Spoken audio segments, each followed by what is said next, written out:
200 400 لوگ مسلح لوگ ہیں جو صوبے میں آگے پیچھے گھومتے ہیں, کوئی چیک پوسٹ نہیں ہے.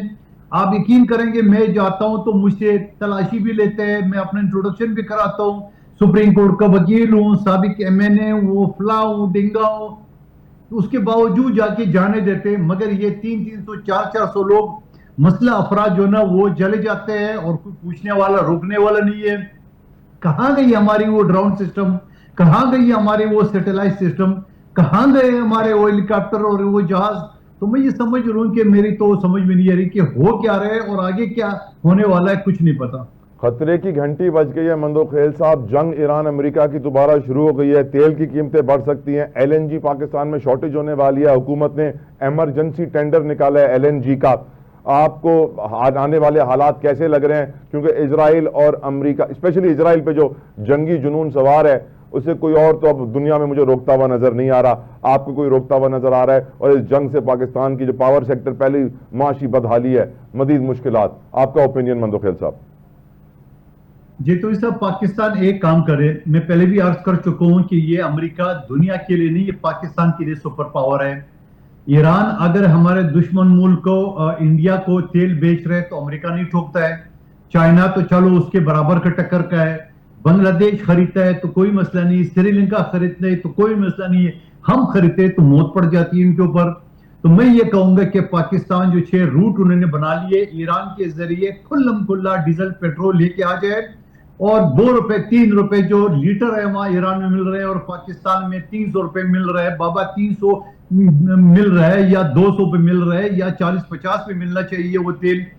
تو میرے خیال میں حکومت کو ایک اور بہانہ مل گیا, کیونکہ حکومت کے وزیر پہلے ہی کہہ چکا ہے کہ ہمارے یہاں ریونیو کلیکشن نہیں ہے اور ہم نے لیوی لگا کے اور ہم نے انہی کے ذریعے اپنی اکانومی کو سٹیبل کرنا ہے. تو میں یہ سمجھ رہا ہوں کہ کم از کم پاکستان تو یہ کرے, کیونکہ پاکستان کو اب امریکہ بھی منع نہیں کرے گا جب یہ باقی ملک میں نے گنوا دیے جن کو باقاعدہ جرے ہمیں اپنا ایرموز کے ذریعے لانے کی ضرورت نہیں ہے.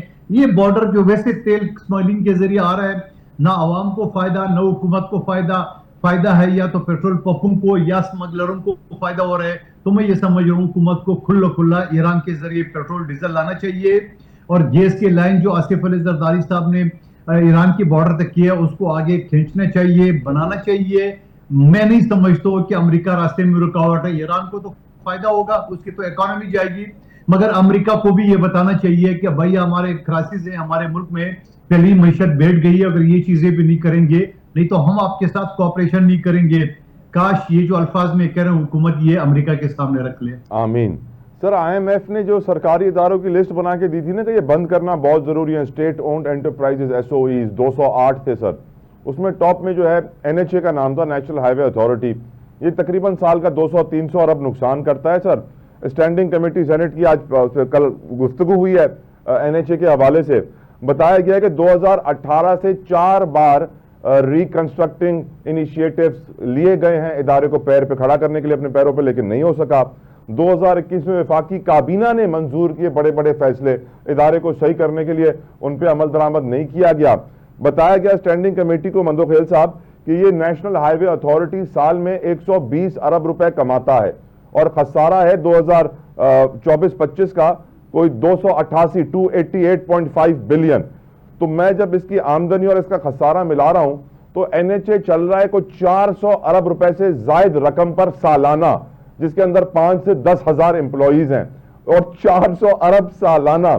اور ہائی ویز کا حال مندوخیل صاحب مجھے آپ کو بتانے کی ضرورت نہیں ہے, سوائے پنجاب کے ہر جگہ کیا حال ہے ہم جانتے ہیں. مندوخیل صاحب ایسے ادارے کو بند کرنا ہماری حکومت کے لیے مشکل کیوں ہے؟ اس کے اندر بھی کوئی اسٹیل مل والا فارمولا لگایا ہوا ہے, مجھے لگ رہا ہے یہ بند بھی ہو جائے گا تو تنخواہیں جاتی رہیں گی.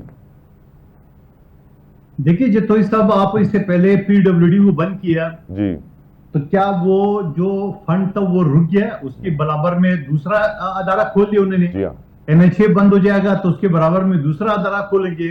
اور ایسے این ایچ اے کو میں نے کیا کرنا ہے, جو میرے صوبے میں ایک بھی موٹر وے نہیں ہے, بلوچستان میں ایک موٹر وے دور کی بات ہے, ڈبل روڈ نہیں ہے. اور ایسے میں این ایچ اے کو میں نے کیا کرنا ہے کہ پختونخوا میں ایک آدھ موٹر وے سوات پشاور کے علاوہ نہیں ہے. ایسا موٹر وے کو, ایسا این ایچ اے کو میں نے کیا کرنا ہے جو جنوبی پنجاب میں یہ صورتحال ہے.